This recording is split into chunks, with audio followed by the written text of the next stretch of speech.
April 12, 1861, Charleston Harbor, South Carolina, 3:20 a.m. The air hangs thick with salt and storm-swollen humidity, the kind that clings to skin and seeps into bone. Waves slap against stone seawalls and wooden docks, their rhythm steady and indifferent, as if unaware that within minutes, the first shots of a war would rip apart the silence and reshape a nation. Out in the dark water, the massive shadow of Fort Sumter sits like a brooding giant, an unfinished brick fortress rising out of the harbor. Its walls 35 feet high, its gun casements facing every direction. Inside, Major Robert Anderson, a 55-year-old Kentucky-born career officer of the United States Army, moves through the dim corridors with a lantern in hand, its flame flickering against damp brick. His men, 85 Union soldiers, some barely old enough to shave, wait inside the parade ground, gripping their muskets and peering into the darkness beyond the fort walls. They had been cut off here for months, surrounded by thousands of Confederate troops who now lined the shorelines of Charleston, their siege guns aimed directly at the fort. Supplies have run dangerously low. The men are weak, hungry, exhausted. Outside the harbor, the Confederate batteries sit motionless for the moment, silent, black shapes against the faint glow of Charleston's shoreline lamps. But tension coils like wire. Every man on both sides feels it. This is the edge of something irreversible. A messenger boat had crossed earlier the previous afternoon with a final ultimatum from Confederate Brigadier General P.G.T. Beauregard, Anderson's former student at West Point. Surrender Fort Sumter or face bombardment. Anderson refused, not out of pride, not out of confidence, but out of duty. He would not fire the first shot. If history demanded an opening act, someone else would shoulder that burden. Now Anderson stands on the rampart, the gunpowder-tinged wind brushing his uniform coat. Far across the black water, a bright signal suddenly flashes above Fort Johnson, a single shell, fired high into the air, arcing like a blazing comet. It explodes overhead in a bloom of white light. A signal, a beginning. Anderson breathes once, slow and steady, knowing that nothing after this night will be the same. At 4:30 a.m., the silence is shattered. A thunderous boom erupts from Fort Johnson, then another from Morris Island, followed by a rolling roar from Fort Moultrie on Sullivan Island. Artillery shells streak across the harbor like burning meteors, tearing through the night sky and slamming into the walls of Fort Sumter. Brick and mortar explode outward like shattered teeth. Dust clouds fill the air. The ground shakes with each impact. Inside the fort, men scramble into position, clutching their weapons and covering their heads as debris rains down. Someone shouts for order. Another yells to take cover. Anderson stands firm, his face lit by flashes of artillery fire. The bombardment intensifies, thunder layered upon thunder. Confetti like bits of brick and shattered glass spiral through the smoke. The Confederates have opened hell. And not a single Union gun fires back. Not yet. The men at Sumter stare at Anderson in disbelief. Their voices tremble with anger and fear. "Major, why aren't we returning fire?" Anderson knows the truth. They don't have powder to waste. Their supplies are almost gone. Firing blindly in the darkness would accomplish nothing but draining what little they have left. The fort is a shell, unfinished and unprepared for a sustained attack. They are outnumbered, outgunned, and trapped. But he refuses to let desperation turn into recklessness. He grips the cold stone wall, watching the Confederate guns flash like lightning in a storm. "We hold," he says. "Daylight. We wait for daylight." Through the night, the bombardment continues without pause. Cannon after cannon hammers the fort with unrelenting fury. Rifles crack from boats patrolling the harbor. The Confederate batteries roar with mechanical precision, manned by soldiers whose loyalty is fueled by passion, anger, and the fresh fire of rebellion.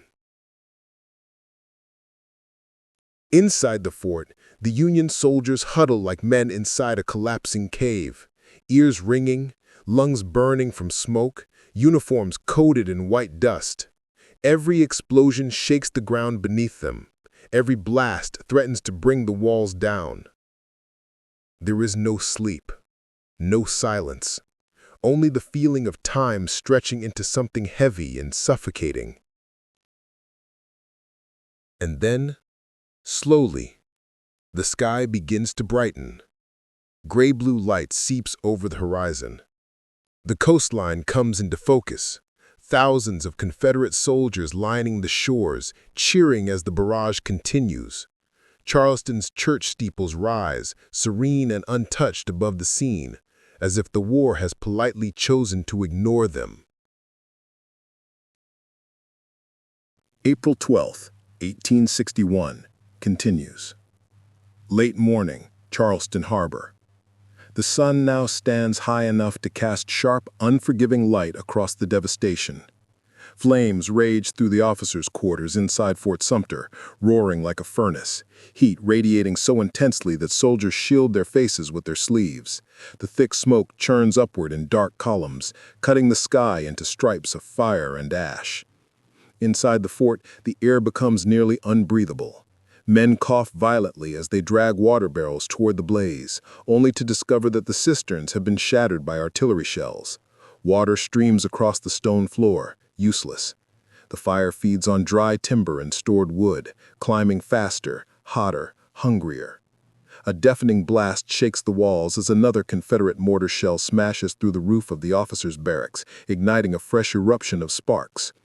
Burning planks crash down around the men, scattering embers and scattering hope.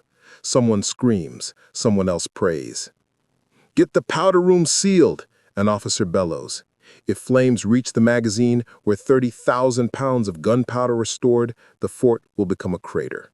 Men sprint through smoke-filled corridors, choking, eyes burning, dragging heavy barrels of black powder out into the open air to prevent them from exploding. Every second counts. Every breath is torture. Sparks rain down like fiery snow. Outside the harbor line, Confederate batteries roar with renewed ferocity. Rifled cannons slam into the fort at precise, punishing intervals. 30 shots a minute from Morris Island alone. Each impact sends tremors through the ground, dislodging bricks and shaking loose clouds of dust from the ceiling. On Sullivan's Island, General P.G.T. Beauregard watches through a telescope, his expression fixed and determined. He has commanded his men not to fire on the flagstaff, not yet. He wants the flag captured as a symbol, not shredded into fragments on the wind. His officers stand beside him, silent, awaiting the outcome of a moment they know is larger than any of them. Inside the fort, the Union gunners continue their desperate effort. Their cannons are few, their powder low, their aim disrupted by smoke. Recoil bruises their shoulders, sweat stings their eyes, and every shot feels like an act of stubborn defiance more than a military strategy. One cannon boom at a time, they fight. The heat becomes unbearable. Wooden structures collapse into roaring piles of flame. Sparks drift toward the interior powder reserves. Men haul powder barrels out to the seawall and roll them into the water, where they sink with heavy splashes. There is no time to think, only to act. Then it happens. A thunderous blast from Fort Moultrie sends a shell tearing through the flagpole base. The pole splits with a sickening crack and falls, dragging the stars and stripes down into fire and smoke. The fort falls silent for a moment, not from enemy fire, but from shock. Inside the chaos, Sergeant John Hart sees the fallen flag twisting in the flames. Without hesitation, he sprints across open ground, explosions shaking the earth beneath him. Shrapnel whistles past his head. His uniform sleeve bursts into flame, but he beats it out with his bare hand, ignoring the pain. He reaches the fallen flag and drags it free, smothering embers with his coat. Heat sears through the fabric. He grits his teeth and pushes onward. Assisted by 2 other soldiers, he climbs onto the cannon platform and sends the flag skyward again, tying it to a makeshift pole. When it rises once more above Fort Sumter, battered but visible, cheers erupt from the men inside the fort, raw, hoarse, defiant. They roar with emotion that cuts through the cannon fire, through the smoke, through fear itself. The Confederate guns respond with renewed fury. Shells rain down in a relentless rhythm, and the fire now spreads so rapidly that the entire central structure becomes a rolling sea of flame. The heat drives the men back, forcing them to retreat from their guns. Powder cartridges ignite in sparks of white flame. The earth trembles beneath them like a living thing. Major Robert Anderson stands at the center of the chaos, coat scorched, face blackened with soot, his voice nearly gone. He studies the inferno rising around him, the smoke thick enough to swallow the sun, the walls crumbling under sustained bombardment, the flag whipping violently in a storm of ash. He knows the truth no soldier ever wants to speak aloud. The fort cannot hold. And yet surrender feels like betrayal. Every cannon blast, every burst of flame, every fallen brick screams that this moment is not about territory or military calculus or even survival. It is about the meaning of the flag that still flies, torn but unbroken. But no amount of courage can change reality. The fire creeps toward the last reserve of powder. The interior becomes an oven. The men, exhausted and burned, struggle just to breathe. Anderson closes his eyes for a moment and whispers, barely audible above the storm of war, "We have done all we can." He orders a temporary ceasefire. A white flag is raised. A signal boat approaches to negotiate terms. For the first time in 24 hours, the guns fall silent. The war's opening battle ends without a single battlefield death, yet the silence feels far colder than gunfire. All across Charleston, church bells ring in celebration. Crowds cheer, hats thrown high into the air, the noise echoing across the water. They believe they have struck a glorious blow, that victory is close, that war will be short. They have no idea what has just been unleashed. A storm is coming, one of blood, fire, and unimaginable sacrifice. And this was only the beginning.